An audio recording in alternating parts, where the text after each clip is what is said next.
please.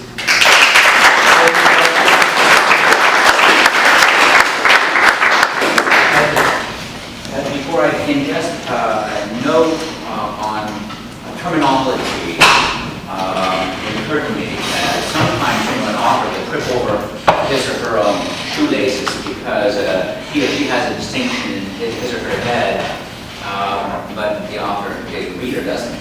So I will speak about two types of state tonight. I want to be sure. There's the nation state, right? That's the default political organization in the world today. The United States is a nation state. Okay? We know what the nation state is. Now, I'm going to be talking about something in addition to the nation state, and it's the human rights state. Human rights state. And I want you to bear in mind, this is a metaphor. This is not a metaphor. This is a metaphor. And my idea is that if you have, so this is nation state 1, and here's nation state 2, and this is nation state N. That for each you would have a human rights state 1, human rights state, and the human rights state is a political movement. So it's a metaphorical state, it's a political movement within, and it's the effort to persuade the nation state to do something quite unusual, and that is to adopt human rights as an aspect of its internal constitution. Rather different, not like that, you know, the Wizard of Oz, the witch has a very big wart on her nose. I call that an expendable excrescence. You could cut it off and she would still be the wicked witch of the West. Well, we want human rights to be an integral part of the nation state, which would transform the nation state in certain ways. So remember, the nation state is the one that we experience. Human rights state is an idea for a political movement.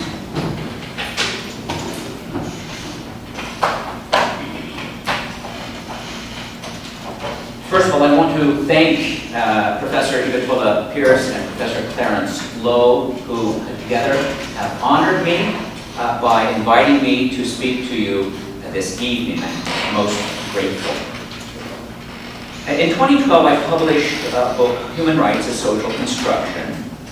And in January, I'm publishing another book on human rights called The Human Rights State. Both are arguments about imagination. Imagination.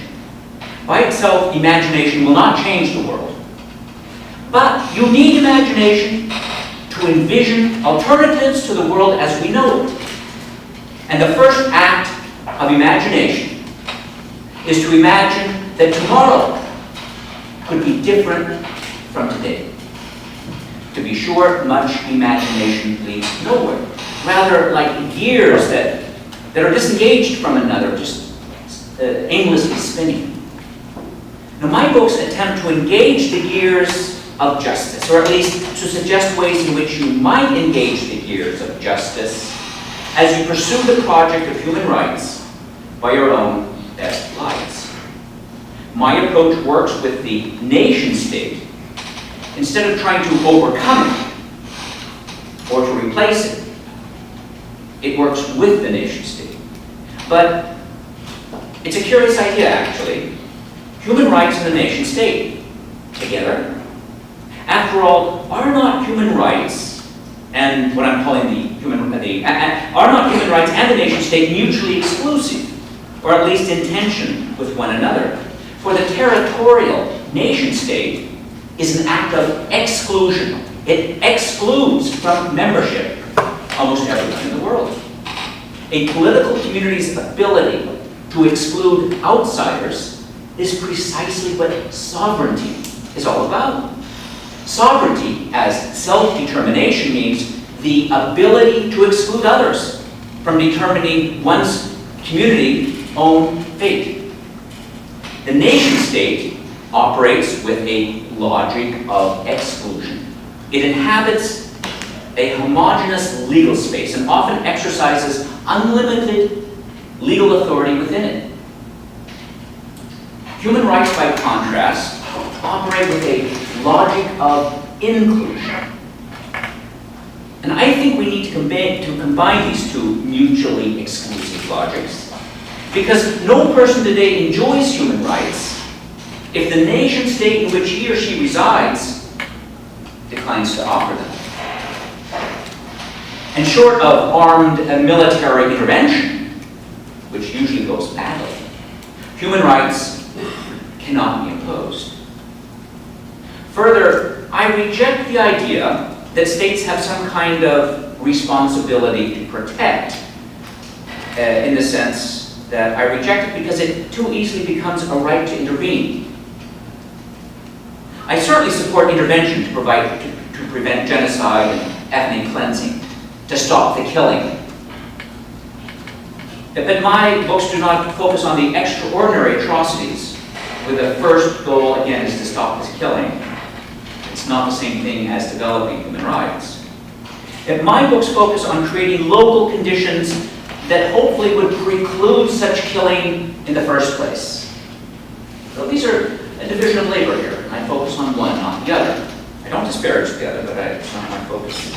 So my books argue instead that the greatest promise of the Human Rights Project, and the Human Rights Project is the idea of advancing the free embrace of human rights.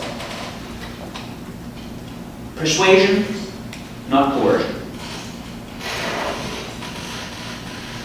And so I think that the greatest promise of the Human Rights Project is the mundane, day-to-day reworking of local political communities to embrace human rights and to embrace them freely. So we're not starting up in the sky with universalism, we're starting locally here, trying to grow human rights in local soils, acclimatized to the local climate and so forth. Unfortunately, the urgent tasks, akin to a fire engine putting out a fire, will never disappear from the landscape of human society. But progress in the daily work of building up human rights locally may contribute to decreasing the incidence of genocide or ethnic cleansing. This daily work is that of modifying the nation-state's logic of exclusion, modifying to make room for a logic of inclusion. The inclusion of people in the right to have rights, regardless of their citizenship status, despite their territorial location, and even though the world is still organized into nation states. This brings us to what I propose as the metaphorical human rights state. It changes the corresponding nation state so that human rights become possible within the nation state, indeed as an element integral to the nation state, so that human rights are no longer circumscribed by the nation state's territorial boundaries. Now you might ask, what is the difference between the human rights state on the one hand and the liberal democratic nation state that already limits its sovereignty through a constitution and the rule of law and parliamentary democracy, and already grants some basic rights to citizens and to some non-citizens? Well, the differences are several. While a liberal democratic state is much more likely than any authoritarian state to be human rights friendly, liberal democratic states themselves always struggle mightily with any number of human rights issues. These are issues a democratic order may not be able to solve through democratic elections and other procedures. Racism, for example, is incompatible with human rights. And if you were persuaded that capital punishment violates human rights, I come to you from Texas, you could analyze in the United States the disproportionate numbers of black citizens condemned to death by the state. And yet, the USA is a liberal democratic state. One might argue that economic disparity, if not itself a violation of human rights, is often a major contributing factor to human rights violations, such as contemporary forms of slavery, such as bonded labor in India. Most slaves are citizens of the country of enslavement. Indeed, in India, between 13 and 14 million people in net bondage or bonded labor. India is also a liberal democratic state. There are other differences between a human rights state and a liberal democratic nation. First of all, human rights are incompatible with any democratic community that rejects any rights not legislated by the democratically elected representatives of the citizens. Further, the nation-state is a matter of territorial sovereignty, whereas a human rights state is neither territorial nor sovereign. In fact, a human rights state is not a state in any rich sense of the term. It does not do all the things a nation-state does, from running an economy to arranging a political system to reproducing a cultural heritage. What's more, a nation-state is a community of particularistic identities of many different kinds. Here we have nationalism and patriotism in their different forms. The members of a human rights state have an identity as well, the cosmopolitan identity of equal concern for all human beings, privileging none over others, the way nationalism and patriotism do. Finally, a human rights state is always a political movement, and never more than a political movement, whereas the nation-state is an enduring institution. A human rights state does not seek to replace the corresponding nation-state, but rather to move it toward an embrace of human rights. A human rights state succeeds if it makes itself superfluous through its own success. But a nation-state succeeds in part only if it survives. A human rights state is an actual community, real men and real women, a network of self-selected activists. But this actual community is not an actual state. It's a metaphor for something that has yet to happen, a goal, a plan for work today with hopes for tomorrow. It's a metaphor for a nation-state that embraces human rights not as a foreign presence or as a compromise, but as something internal to its very constitution. This is the Enlightenment ideal of community, self-created by self-determining participants, guided by the peculiarly forceless force of the better argument, with shared identity as political achievement rather than unreflected heritage, if not mute cultural prejudice. For a human rights state is a community in which members are the authors of their own human rights. A community in which participants recognize each other in their self-authored rights. Human rights not as God-given or part of a metaphysical landscape or a declaration of the United Nations, but an act of those who would bear human rights themselves. I stress community because I don't think human rights are well regarded, if regarded, without reference to communities. Think on Daniel Defoe's great fictional character, Robinson Crusoe. You will recall that Crusoe is shipwrecked in a storm on an island very much like the Caribbean island of Tobago.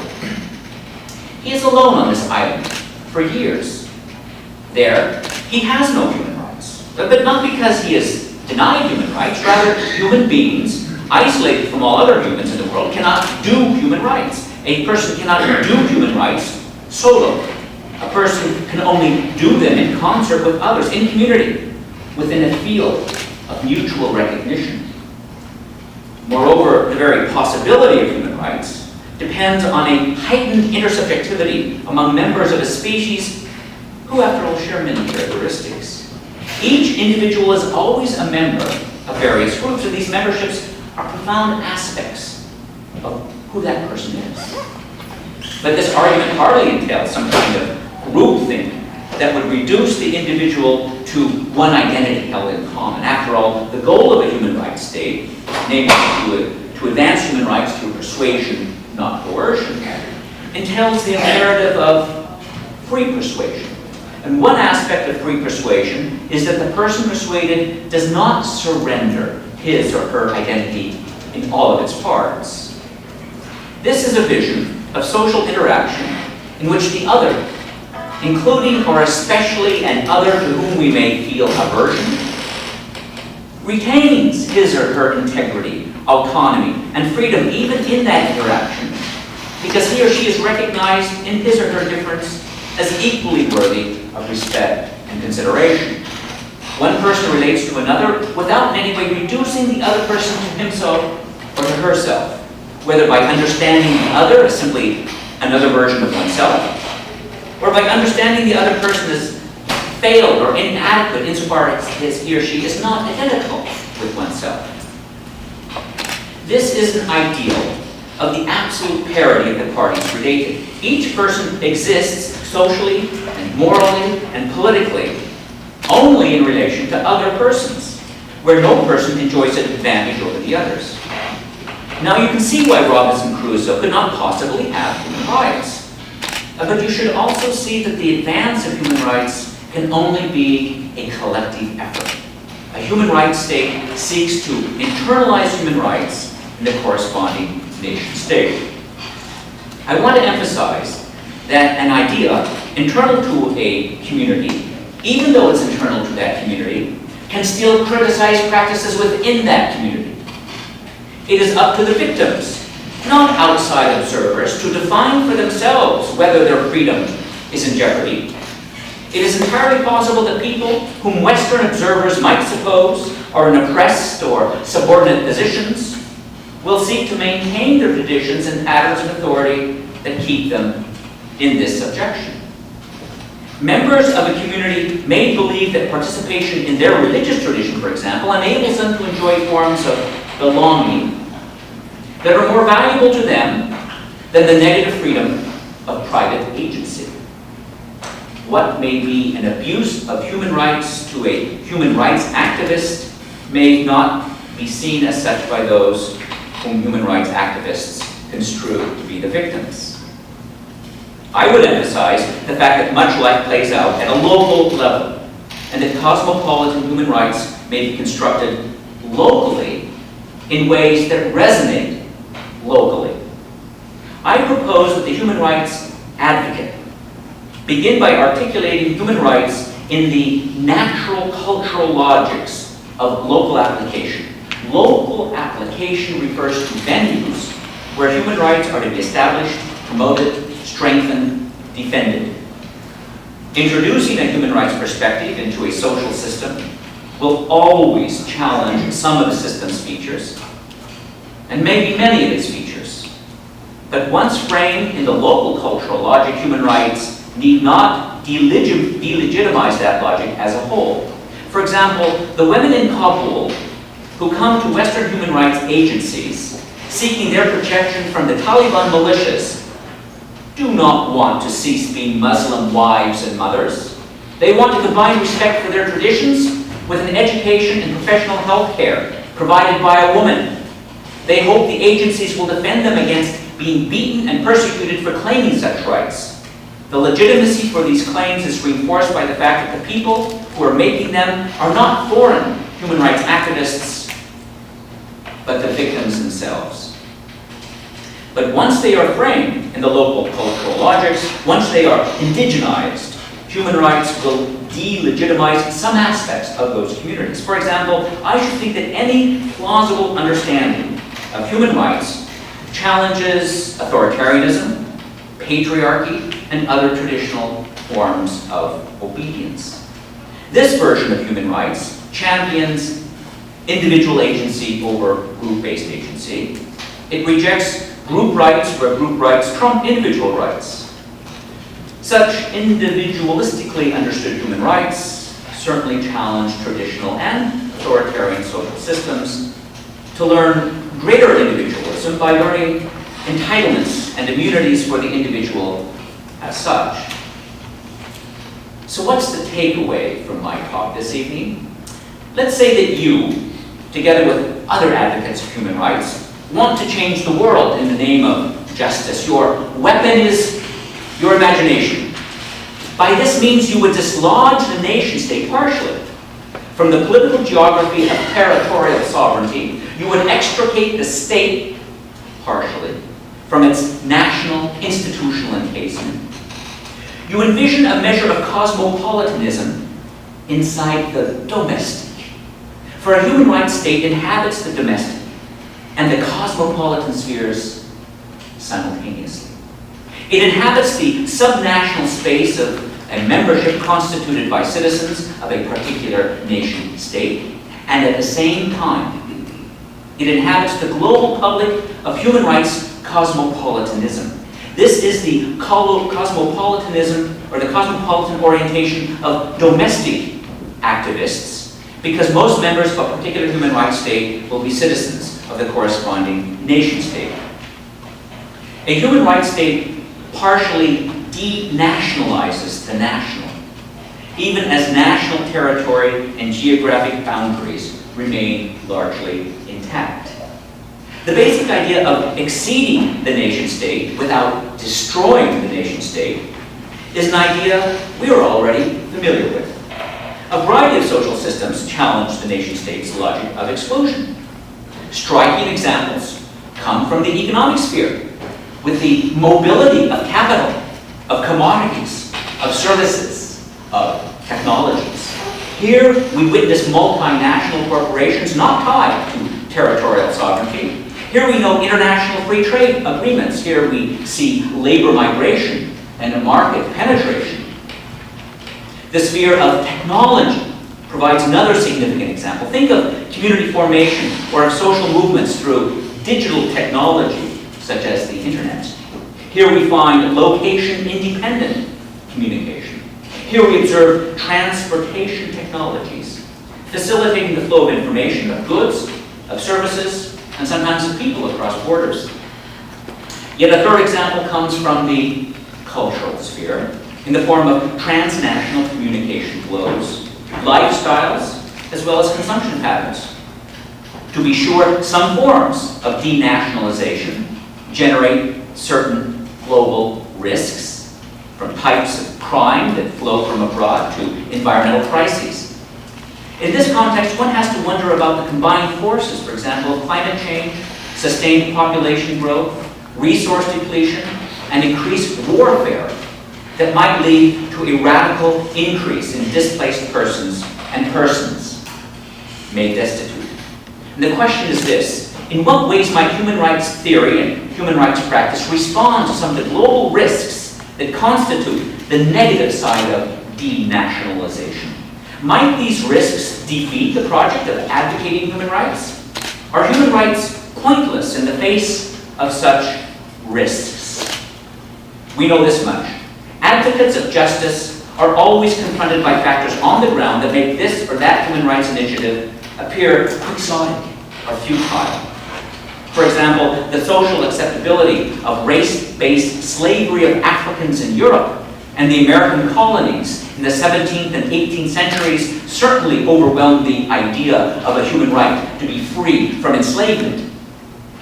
Today, in the age of capitalism, market failures that impoverish people or perpetuate their poverty render pointless the idea of a human rights to an adequate income as one condition among others for a life of dignity.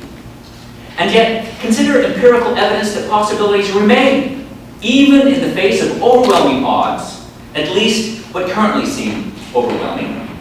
Consider, for example, that a variety of national legal actions can be launched from national courts. Here we need to distinguish between national courts and national law on the one hand, and a global geography on the other, a geography outside the terms of traditional international law or treaty law. Consider, for example, the lawsuits launched by the Washington-based Center for Constitutional Rights in a national court against 9 multinational corporations, both American and foreign, for abuses of workers' rights in their offshore industrial corporations, using as the national legal instrument the Alien Torts Claim Act. Even if these lawsuits do not achieve their full goal, they show that it is possible to use the national judiciary for suing U.S. and foreign firms for questionable practices in their operations outside their home countries.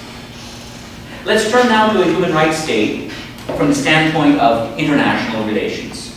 Imagine a human rights state X that was successful in getting the corresponding nation state X to adopt human rights as an aspect internal to its constitution. And imagine a human rights state Y, successful with regard to nation state Y, and so forth. How would such states X and Y relate to each other? In the interests of human rights, each surrenders its absolute monopoly on decision-making and on law-making to the extent that each binds itself to human rights. Each constitutionalizes human rights domestically. Domestic constitutionalization of human rights is compatible with principles of domestic organization that are not themselves cosmopolitan. When I say principles of domestic organization, I mean principles of accountability, the separation of powers, the protection of rights, the legally enforceable constitutional limits to the exercise of lawmaking and regulatory powers. I imagine a voluntary, supranational legal order that arises out of shared commitment and an order lodged domestically in each of the participating nation states. I imagine multiple autonomous constitutional states, each a site of norm creation and political power, coexisting and cooperating to an overarching commitment to human rights. To the extent that these commitments overlap, I imagine something of a shared governance of human rights. By shared governance, I mean that these various nation states mutually recognize each other in their autonomy and in their human rights commitment. They relate to each other horizontally, not vertically. The legal order of each is influenced by the shared commitment to human rights. But note that this constellation of participating nation states is not itself a state.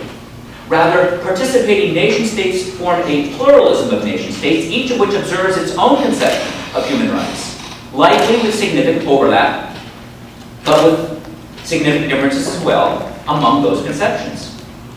By pluralism, I imagine a world of human rights observing nation states. I do not imagine a monist global state, but rather a variety of states with different kinds of political arrangements. I can also imagine a critic who might ask, even if there were a universal consensus of states condemning mass violations of human rights, is it not the case that international politics still prevent the international community from responding to these mass crimes in practice?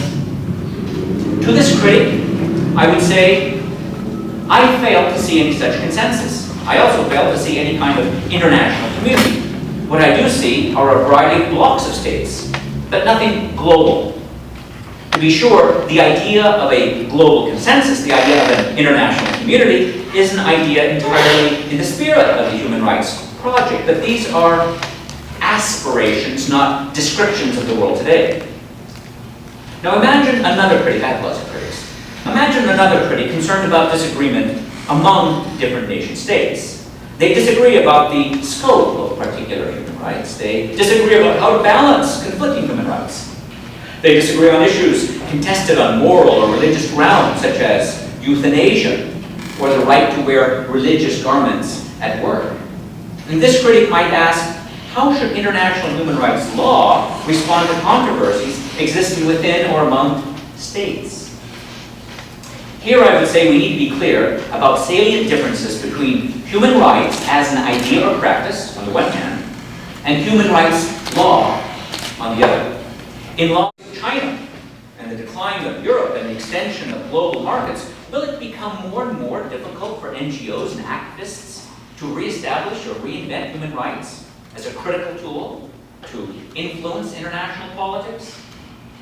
Such a critic is asking whether my concept of a human rights state provides an answer to such pessimistic projections. I disagree with these projections. Let me paraphrase Zhou Enlai, the first premier of the People's Republic of China from its founding in 1949 until his death in 1976. Once he was asked if he thought the French Revolution of 1789 had succeeded. He said it was still too early to tell. In 2015, it is still too early to tell how the long-term prospects of the Human Rights Project will fare in the face of current challenges, the misuse of international law, or the ills of neoliberal colonialism, or counterproductive interventions, or the possible export to parts of the developing world of China's model of authoritarian capitalism, of the uncertain future of the European Union, and the various injustices generated and perpetuated by global markets.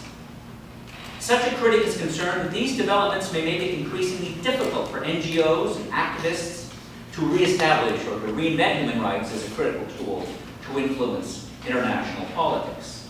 And in response, I would say that advocates of human rights should never be too eager to accelerate history. The cause of human rights is better served when activists are content to exploit the currents of history. Some of those currents are progressive, others regressive, but no current will deliver us directly into a paradise of justice, justice unalloyed, and justice guaranteed, and justice forevermore. For the project of human rights is wildly utopian. But so were, at various times, the project for the elimination of chattel slavery, or the project for admitting women to higher education and professional schools, or the project of allowing workers to unionize, or the project for the state to compensate for the failures of the market in terms of welfare benefits. And these are not the only examples. My point is this: the landscape of human behavior and the landscape of social organization will never be landscapes of complete and final justice, but utopian talk of strong justice, of comprehensive justice, of enduring justice can serve usefully as a kind of critical standard by which to measure the status quo at any given time, anywhere. When we imagine strikingly better alternatives to the status quo, we can work towards them asymptotically. The fact that we will never achieve such justice completely does not diminish or undermine those standards. Human rights are a good idea. Making them good practice is very hard. And terrible people and horrible circumstances are always present somewhere. And if not in these forms, then in other forms. And they will come forth in forms tomorrow that we cannot imagine today. So the Human Rights Project can only be a perpetually open-ended project. Each generation will have tasks in part different from those of earlier generations. Indeed, we should be careful not to fetishize the vocabulary of human rights. This is a vocabulary of our times, and it is a useful one. But we may find better or more useful vocabularies in the future. What counts is justice. Vocabularies come and go, but the quest for justice is eternal. To be sure, the need to argue for the legitimacy of human rights is no less eternal. There will always be people and institutions and forces and traditions that contest that legitimacy. How could it be otherwise? The very notion of justice is intersubjective. It's not objective. It is something culturally embedded. It's nothing culturally neutral. It is deeply, deeply interpretive, and interpretations always differ. Moreover, any notion of justice is inflected with other elements central to human experience.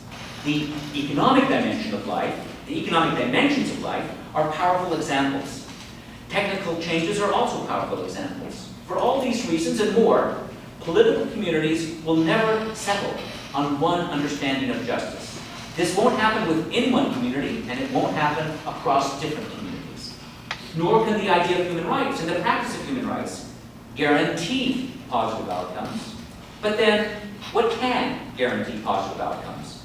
A democratic polity may use democratic means to install a nasty government. Insight in physics and chemistry and biology can be deployed in the design of gruesome weapons. Will genetic engineering free humanity from scourges such as Parkinson's disease and Alzheimer's? Or will it lead to the commodification of the human body, or exacerbate social inequalities by heightening biologically based disparities in, say, memory and intelligence? Moreover, the idea and practice of human rights can be deployed in ways that actually undermine human rights, as in humanitarian inventions that unintentionally make the conditions on the ground even worse. To these discouragements, we can add another: that human rights discourse is rendered empty and useless when people invoke human rights to promise everything under the sun: liberalism, capitalism, individualism, peace, justice, and so forth. But must this inflationary use of the term make the term useless? Probably no more than most nouns in any language used by competent speakers to refer to a wide range of disparate phenomena. What human rights are, which human rights belong on an authoritative list of human rights, how to apply human rights in concrete circumstances, these are issues that will never be settled permanently for all times, circumstances, but that doesn't mean that the idea and practice of human rights are impossible. To be sure, some agreement, sometimes, in some places, is always required for the human rights project. And the more agreement, the better. But abiding this agreement is inevitable. It follows that a community of human rights states need not be defeated by the co-presence of non-human rights states, even as differences between these two types of community will sometimes spawn conflict. Conflict is likely above all because global justice, in terms of the community of human rights states, includes the project of encouraging nation states to recognize and respect the human rights of its citizens and other residents, and the human rights of persons who are neither citizens nor even residents. A community of human rights states may sometimes succeed in discouraging national sovereignty from preventing the extension of human rights across national borders, but it may sometimes fail. For example, where it cannot connect some assertions of human rights to agents or agencies obliged to provide and protect that right. But isn't failure even more likely the greater the differences among nation states? For example, how can a human rights state be realized across societies of very different levels of economic development, or of very different forms of political organization? Allow me to suggest two approaches in response. Both approaches denationalize the nation-state somewhat to render it more human rights friendly. These approaches are not in competition with one another, and they can be complementary. The first approach is more appropriate to developing countries, and the second to powerful Western nations. The first approach emphasizes coordinated, multipolar advocacy, and the second approach deploys powerful global organizations as human rights advocates. Let me consider each in turn. My first approach constructs multiple networked human rights states in the context of a multipolar world. In this context, consider a particular group of developing nations: Brazil, Russia, India, China, and South Africa. This group is often called the BRICS, B-R-I-C-S. Now, India and China have long advocated a transition from a world of political bipolarity, the West and the rest, to a world that is politically multipolar. India and China also advocate expanding the Security Council and transforming existing structures of a world economic governance. For their parts, a decade ago, Brazil, Russia, and South Africa embraced a unilateral model of international relations, coupled with the view that liberalism, structured around the pillars of free economic enterprise, political democracy, and respect for human rights, promotes development and a fair international order. Today, Brazil, Russia, and South Africa have come to identify with China's and India's advocacy of a multipolar world. And this confluence constitutes the BRICS position today, advocating non-intervention, poverty alleviation, technology transfer to promote development, Security Council reform, restructuring of economic global governance institutions, including the IMF and World Bank, and respect for international law. Multiple networked human rights states corresponding to each of the BRICS would seek to integrate human rights into each of these national territories, as well as across them. These human rights states would pursue the project of a free embrace of human rights, not only as a multi-sided pursuit, but also as a pursuit no longer headquartered in the liberal West. That is, human rights states diverge not only from the territoriality of the nation state, they challenge Western dominance of human rights discourse in the world. On the one hand, this approach partially denationalizes each of the corresponding nation states. On the other hand, it opens up an operational space for human rights advocacy that is itself cosmopolitan, precisely because it is multipolar. I turn now to the second of the two approaches I mentioned. This approach is more appropriate to powerful nations like our own. On this approach, multiple human rights states across the globe, each networked with others, would together constitute a shared cosmopolitan sphere, a space for human rights outside the nation states that reject human rights. In this sphere, participants advocate the rule of law by advocating human rights. Here, rule of law means the rule of human rights, or the rule of cosmopolitan law. I'll give some examples in a moment, but first, I want to note that this approach denationalizes the nation state by installing in it something new, a rule of law that recognizes human rights. Powerful Western nation states can pursue this approach through organizations in which they wield great power, such as the World Bank, such as the International Monetary Fund, such as the World Trade Organization. They can pursue this goal by committing these institutions to human rights. To commit them requires that these institutions, in all their activities, consider the impact on human rights. This approach calls for mitigating or precluding negative impacts and for encouraging positive ones. It refuses to support any activities that threaten human rights or that contribute to their violation. In effect, institutions such as the World Bank could use their influence to support the Human Rights Project domestically. For example, through human rights compatible implementation of development projects. Institutions could support the project by monitoring legal and financial aspects of all projects for human rights compatibility. Institutions could support it by sustainable development that includes a human rights commitment, such as a commitment to eradicate poverty without eradicating human rights. They could buttress it by analyzing the human rights impact throughout the life cycle of a project and beyond. After all, human rights violations can impact victims' lives in different ways. Institutions would promote it by undertaking what might be called human rights due diligence. Not the naming and shaming of countries receiving development aid, but consideration of how a country's various activities may create human rights problems or exacerbate existing ones. The point is to determine how to constructively and proactively mitigate these risks. But lest we become too comfortable with this proposal, consider another challenge. A critic who asks whether a human rights state could possibly address the existing socio-economic inequalities caused or fueled by globalized market capitalism. Whether a human rights state could help prevent the gap between the rich and poor from becoming wider and wider, both in domestic contexts and in the global North-South context. For this critic, the problem is not inequality providing individual rights, whether human rights or rights of citizenship. For this critic, the problem that threatens the project of advancing human rights is the abiding division among different socio-economic groups or classes within our societies and the retreat of the welfare state under neoliberalism.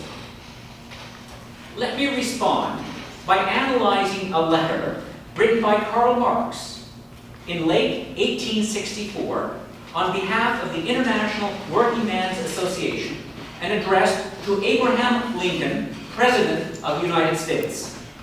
Marx writes, I quote, "We congratulate the American people upon your re-election by a large majority. If resistance to the slave power was the reserved watchword of your first election, the triumphant war cry of your re-election is death to slavery. When an oligarchy of 300,000 slaveholders dared to inscribe slavery on the banner of armed revolt, when on the very spots where a century ago the idea of one great democratic republic had first sprung up, whence the first declaration of the rights of man was issued, and the first impulse given to the European revolution of the 18th century, when on those very spots counter-revolution maintained slavery to be the old solution to the great problem of the relation of capital to labor, and cynically proclaimed in man the cornerstone of the new edifice, then the working classes of Europe understood at once that the slaveholders' rebellion was to sound the alarm for a holy crusade of property against labor. While the working men allowed slavery to defile their own republic, they were unable to attain the true freedom of labor. But this barrier to progress has now been swept off by the Red Sea of civil war." end quote. In this letter, Marx deploys what he calls the first Declaration of the Rights of Man, the first Declaration of Human Rights, as the standard by which he criticizes not only race-based American slavery, but also the metaphorical enslavement of labor by property. Marx describes a new era of ascendancy for the middle class, as springing from the American War of Independence from 1775 to 1783. And he describes the Declaration of Independence, written by Thomas Jefferson in 1776, as a claim about human rights. Indeed, one that gave a measure of inspiration to the French Revolution of 1789, and this Declaration of the Rights of Man and of the Citizen. For Marx, the formulation of human rights in the American Declaration of Independence directly addresses socio-economic inequalities, if only in a general way. For him, the scourge of chattel slavery mirrors the problem of capitalism, insofar as capitalism enslaves labor in another sense of slavery. For Marx, human rights thinking contributed to undoing the injustice of the capitalist mode of production in class society. Now, Marx may have been wrong in his analysis, but my critic asked whether human rights thinking could possibly contribute anything to seeking justice under market conditions of economic inequality and exploitation. And according to Marx, the answer is yes. One would need additional arguments to show that a human rights state in particular is the kind of human rights thinking that might contribute to this quest for justice. But I view that task as less difficult than showing that human rights are relevant to the critique of injustices generated by the market economy. Ladies and gentlemen, I come to the conclusion of my remarks this evening, and I look forward to your questions. But before we open up the floor to your questions, I want to leave you with one final thought about human rights.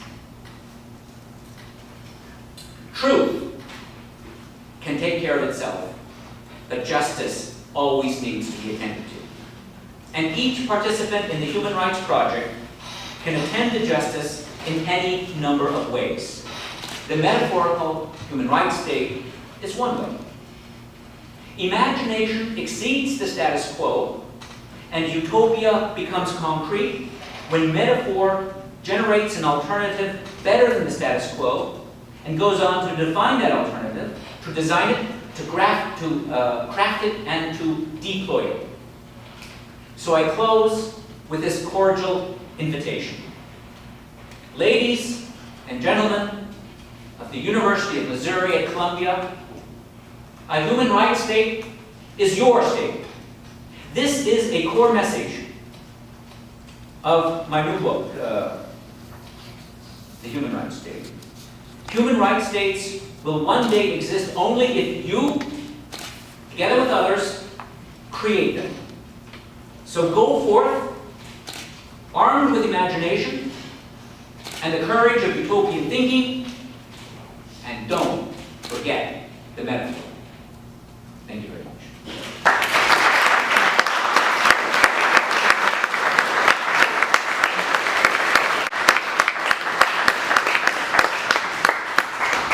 Thank you very much, Professor Gregg. The floor is open for questions and comments.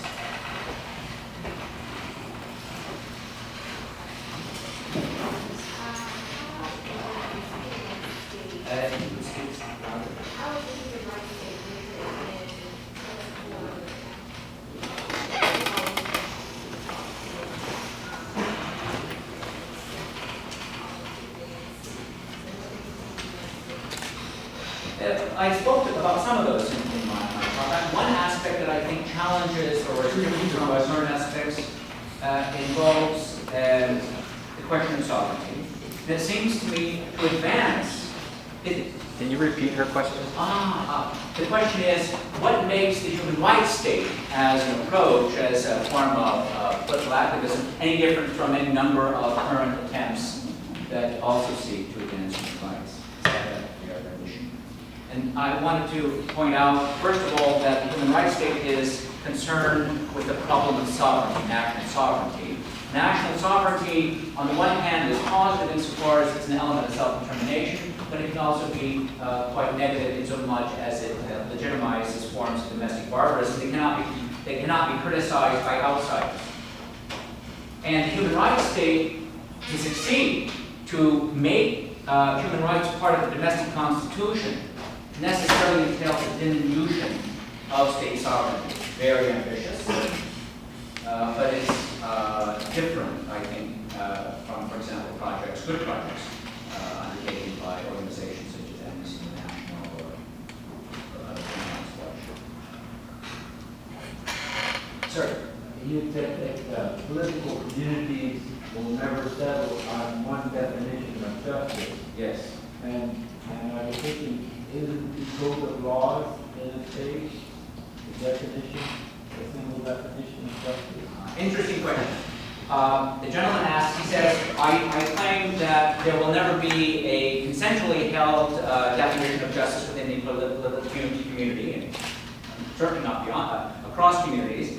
And he asks, well, isn't a code of law itself, in some sense, a consensually held definition of justice? And I would say no. And that is because words don't define themselves. An example that I find very striking is the 14th Amendment. The 14th Amendment, legislated and adopted in 1868, specifies that in the United States of America there is one citizenship. That the United States of America does not do second-class citizenship, which is exactly what the United States of America did for 1 century, called Jim Crow. And when it comes to the 14th Amendment, we're trying to figure out justice in terms of equality. And the Supreme Court in 1898, in the case Plessy versus Ferguson, said, yeah, we know what the Constitution means by equality, separate but equal. Black folks here and white folks there. That's the way we do it in this country, we like it that way. And we know, as a matter of empirical observation, I mean, it's logical, you could argue that, but as a matter of empirical observation, one group always gets the short end of the stick. It's depressingly predictable who. That's why the court in 1954 in Brown versus Ward said, in fact, separatism is illegal. And what equality, the superior interpretation of equality in terms of the 14th Amendment is the idea, for example, that skin pigmentation and racial membership shall not be used as a criterion for the distribution of social goods. Both definitions are plausible on the face of it, but one definition makes more sense in terms of how we lead our lives here in this country. In that sense, we had a disagreement because we didn't move easily from that first definition to the second. When the Supreme Court in Brown v. Board ruled in 1954, public opinion polls indicate that a majority of Americans shared the idea that the proper definition of equality is separate but equal. It took decades. It took the civil rights movement. It took a lot of political movement to persuade Americans to abandon really what was nothing other than a racist understanding of that word. And I would say that we continue to have various problems, and therefore the problems of definition are not throughout. There are some people who are actually running for president of the United States who recently suggested that the 14th Amendment is probably misunderstood, and that people of the Mexican persuasion, for example, or somebody who gets pregnant on our country and gives birth to this country that child should not have citizenship, which is breathtaking, it seems to me, in the face of the fact that the 14th Amendment was the first great effort to address the tragedy that still haunts us, and that's the tragedy of American constitutionalized slavery. And these gentlemen want to fiddle with that. So I don't think we ever can rest content that we have achieved an adequate understanding of justice. Another question? Madam? I believe earlier you said there was up to the victims. I'm sorry, I believe earlier you said there was up to the victims to determine whether the right was in jeopardy. So does that mean you are opposed to the intervention of other nations, or this was when you were talking about the identity of activists? So I was a little confused on that. yes, okay. The question is, I said at one point that victims should decide their victimization rather than outside observers. And you were trying to make sense of that. And So I feel like at some point there's like internalized repression and. there is indeed. This is why I spent some time talking about the critical capacity of the human rights state. You have to have criticism. Human rights can only be advanced through criticism, local, and could be extra local. What I'm arguing for is an embrace of human rights, and where people are motivated both by the idea and the practice of human rights, in part because they freely accept it. And they're going to freely accept it not because it's imposed upon them. I do advocate armed military intervention in cases of genocide and ethnic cleansing. But that's not really human rights advancement. That's stopping the killing. And after the killing is stopped, you have a whole host of problems. And that's a worthy project. My project is trying to develop ways in which it doesn't come to genocide and ethnic cleansing, because the locals have rendered themselves incapable of that kind of barbarism because they have a human rights outlook. And so I emphasize localism, and I emphasize local definitions. Are there problems? Yes, there are always problems. We can I can find examples in the United States where we disagree over how to frame issues. You are a woman, and unlike me, you can get pregnant, and unlike me, you can give birth.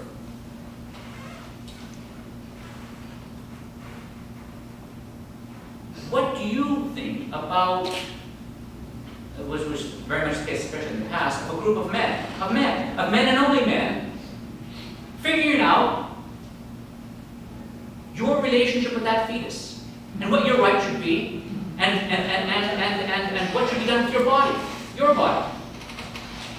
I should decide. Now, you're going to have some women who will decide this way, and some women that will decide that way. But it strikes me that that's an advance over having one-third group deciding for both.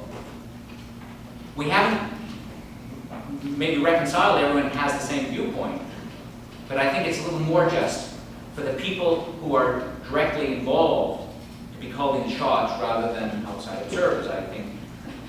This is difficult. I'm thinking that the Pope, who's going to come to our country soon, is a celibate man, but he makes rules for a lot of people who are not celibate, including married people. I wonder if that's a good idea. And by the way, it just occurs to me, though, in terms of internal debate, the debate inside the Catholic Church. I heard on the news the other day about a group of Catholic women who ordain women. They disagree with the Holy See. They regard themselves as good Catholics. They beg to differ. That's within the church. It seems to me that any organization and any community and any institution, and certainly any nation, is fraught with various tensions and differences. Any religion. Those tensions, those differences sometimes can provide resources, it seems to me, for this conception of human rights that I adumbrated tonight. Why? Because you can see there's more than one possibility out there, and these are possibilities held by the people themselves. And you could develop out of this idea something counter to the accepted idea, the preferred idea, without having coming from outside. One doesn't well persuade people by imposing upon them. A further question? Sir? I gather your approach is from the grassroots up, Yes. and you're talking about human rights as embedded in culture, Yes. a culture. In cultures, and whereby Okay, that's different. Then you have a multiple situation, and that suggests the possibility of different sets of human rights Yes. within that context. Yes. He said, he's pointing out, if you will, the pluralism of my approach. That is to say, we're not going to have one set of human rights or 100% of human rights, but several. And I think the implication is, doesn't this create problems? Sure it does. By the way, we have that pluralism anyway. You know, Justice Antonin Scalia is fond of arguing that the Constitution of the United States is best interpreted in terms of the men, mostly men, now a few women, who wrote who wrote the Declaration, all men, who wrote the Declaration, or who passed laws and so on and so forth. And the mistake there, sociologically speaking, is that in fact, people don't understand the same text identically. Secondly, people who author a text together may have different purposes at the same time or achieving different ends. And then thirdly, there's a whole question of whose text is it anyway? People who are dead or people who are alive? That said, we shouldn't be surprised that we have multiple interpretations of the same words. We always have that. Now, I think the project of human rights would be advanced where we can get greater agreement rather than lesser agreement. So what I imagine are overlaps, like a Venn diagram, and the idea is to expand the overlapping part, whereby we probably would never achieve as simple as one circle. But again, I don't think that we're entirely undermined by discrimination. One last example, I was mentioning this to my students in Texas. Texas is number 3, and not in football, but China, and then Iran, and then Texas in terms of the number of people put to death by the state. Missouri, there you go. Now, I point out to my students that in the European Union, capital punishment is regarded as a human rights violation. It's not in Texas. But this doesn't actually undermine the relationship between Americans and Europeans. It's something we can discuss and work on and so on and so forth, but disagreements, we shouldn't be frightened of disagreements as though a disagreement is going to undermine us. Some can. It's hard to find agreement with North Korea in many respects. But I think that what we do is we work always with the field of disagreements, and we try to make progress under those circumstances, creating as much agreement as we can for a while, and working on creating new agreements, but disagreement and difference will always be part of the mix. And in some ways that's probably healthy, because anybody who knows the human mind should be a little bit humble and think of all the ways that we humans can fool our own selves, and persuaded that we really do have all the answers and we see things correctly, and others are total idiots or totally confused and so on and so forth. Live long enough, you'll be disabused of that mistake, and therefore I like this idea of permanent contestation. Madam, oh, just a moment. The gentleman back there had his hand up first, and then I'll come back to you. Sir. I would like to know why you're so quick to dismiss R2P, given that in its initial manifestation, I would agree with your assessment of it, but as it's been refined and redefined and reutilized in the international communities, particularly in the multiple international courts, its real goal is to normalize this very notion that you're talking about the human rights as a metaphor for the practice of the states. And only when the states fail in that, then should there be these other alternatives. And I'm wondering if you think it strengthens your argument to walk away from that, or if it's somehow, you're very comfortable with your critics, and I admire that, but I guess I'm kind of curious why you decided I share the aspirations of R2P. That is to say, the right to protect, the idea that if a state allows or cannot prevent horrible things from happening on its territory, in some sense it loses the sovereign right not to be invaded, and it should be invaded in a certain sense to stop it. I say explicitly that I support that in 2 cases. Killing, to stop the killing. What strikes me is that doesn't promote human rights, it stops the killing. That's very important. We've got to stop the killing first. I'm interested in promoting human rights, and I don't think R2P promotes human rights. What it does is, at best it stops killing, at worst, it creates a situation on the ground that's even worse. I don't know if this was R2P, it probably wasn't. I was thinking of the American invasion of Iraq under George W. Bush, also Texas. And the Bush administration, Saddam Hussein was certainly a terrible man and did terrible things to certain members of his population, to be sure. And the invasion was connected with ideas of creating in Iraq a better society, a more democratic society, so on and so forth. And in fact, I think it's gone horribly wrong. We haven't created a better society. I'm not supporting Saddam, but by taking Saddam out, you don't necessarily create a better society. I'm skeptical about the potential of intervention to create better conditions on the ground. I guess, but what I'm saying is that's not the first intent of our super. I mean, if you sit in the International Coalition of the Criminal Court, you have all those nation states where that's what we discuss, is this idea of making a normative human rights vision, not automatic intervention in all of these issues. And that's where I guess I think we're going to disagree. Because you can't use the Iraq case to make a justification. I mean, you could say our failure in Syria or the efforts in Syria, that should be seen as something that we do with R2P. I think could we identify like a list of countries where we think R2P has been successful? You and I could, but let's, you Yeah, okay. can carry, I mean, yes. Now, I was thinking of that yes. as location of sovereignty. Yes. And the challenge to sovereignty is by definition self-determination. And those who want self-determination is sovereignty. So taking that logic, would you say that the human rights stays as a metaphor is based upon the concept of self-determination? No, the question has to do with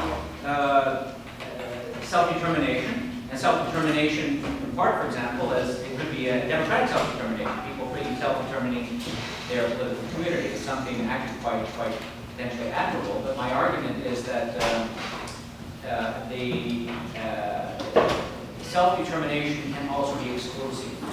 And let me give you a concrete example that I didn't give much thought, and that is whether or not American judges should use non-American law, let's say European law, among other places, in terms of their interpretations. Some justices say yes. Justice Justice Scalia says no way. He says because in a democratic country, the only people that should have say should be the demos itself, not foreigners, and therefore we can't use anything that's non-American. That strikes me actually as unfortunate because there is so much to learn. It's interesting to note that a central element of our judicial system is judicial review, the idea that an unelected body of judges, finally the Supreme Court, can place into question democratically legislated, or legislation comes out of a democratic body. And we found that's a pretty good thing. It wasn't foreseen in the Constitution. It's become part of our tradition. After the collapse of Germany in World War II and the reconstruction of a liberal democratic society in Germany, the Germans looked at our system and thought, that's a good thing, this judicial review stuff. We're going to do it one better. We're going to have negative review. That means that the German Supreme Court can review legislation just as a piece of legislation, whereas in the United States we have the difficulty that you can't review it unless there's a case. So we have many instances of very important cases that in a certain sense had to be sort of instigated. Plessy versus Ferguson, or the case on contraception in 1965, versus Connecticut and so forth. You had to actually create that and so forth. And by the way, when the Soviet Union collapsed, Eastern European countries looked west, and they, like the Germans did, some of them instituted that. Those strike me as that strikes me as a very powerful example of why we should be ready to borrow, and why we should not understand democracy as excluding anything that, in a sense, doesn't come from the demos. By the way, one has to ask how much actually does come from the demos. Really, formally it does. But I don't know about you, I'm not so wealthy, and so I don't feel so politically powerful because I can't influence the political system very much because I don't have the money to do so. So to what extent does this political system reflect me? We have time for one more question. Sir. So, I'm trying to get my brain around the idea of how local is local. For instance, in Missouri and in other areas, you have communities which ran all people of color out 100 years ago. And they have no African American people living there. So how does that kind of a community, which presumably has values that many of us would not share, how does that relate to your conception of coming up from global up? Oh, excellent question. Let me rephrase it and you tell me if I get it right. That is, so I am advocating localism rather than universalism. And so it says localism is good in a way.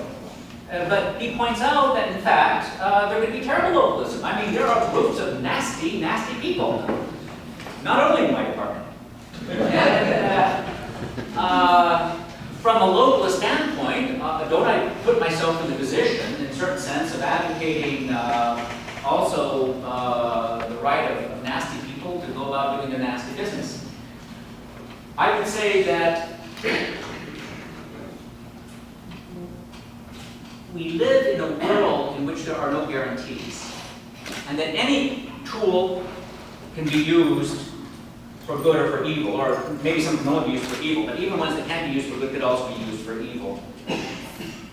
I pointed out that democracies allow for the election of the most ridiculous people. Adolf Hitler was democratically elected. So I wouldn't say the conclusion is, well, then let's get rid of democracy, certainly in Germany. When we have these nasty groups, I think that the project of human rights might be advanced by one group confronting another group. Moreover, it's not clear to me that any group is monolithic, that everyone agrees exactly, and one again might look for fissures or tensions within some of these groups to see if you could turn some people away from hateful behavior in terms of their own self-interests, which strikes me as possible. In fact, let me conclude with an essay that I read some years ago that made a deep impression on me, written by a woman, Dorothy Roberts. She's a woman, she's a black woman, she's a lawyer, she's a scholar. And this was in 1976, the 2nd anniversary of the Declaration of Independence. There was an exhibition in Independence Hall in Philadelphia. And you would all see all this stuff in the exhibition. On the way out, the person, average person, is offered the opportunity to sign your name to the Declaration of Independence. And then I think maybe also the Constitution. Maybe it was the Constitution, yeah. It makes more sense to read the story of the Constitution. Yeah. Let's say the Constitution, not the So that would be 1789, that would be 1989. And Dorothy Roberts asked herself, I mean, it's symbolic. Can I put my name, should I put my name to this document? Which, after all, excluded all women and all people of color. It specifically constitutionalizes slavery in the 3/4 provision. And in terms of cultural understanding, excluded all women. This is why we had to have a separate amendment to say that you shouldn't interpret the Constitution to discriminate on the basis of sex, because that was the way we always understood it. Well, Dorothy Roberts said yes. I would put my name to this document. Why? She said, because even though historically this was a document that excluded me and so many others along more than one dimension, is also a document that had within it, in terms of social movements and interpretation, the power to overcome precisely these forms of exclusion. So that the abolition of slavery didn't destroy the Constitution, or the extension of the destruction of sex-based discrimination did not destroy the Constitution, but rather one might argue it's a better way to understand the Constitution. And here it seems to me that this was a change internal to the United States of America, with very, very ugly localisms. I mentioned the fact that the 14th Amendment was denied for 1 century, and then we had racist housing policies for 30 years, so on and so forth, and we still have problems along some of these things. But that's an empirical example of change coming from within, where the localism, even if it's a nasty localism, isn't necessarily nasty in all its part and doesn't preclude positive change. I think we have to have that optimism.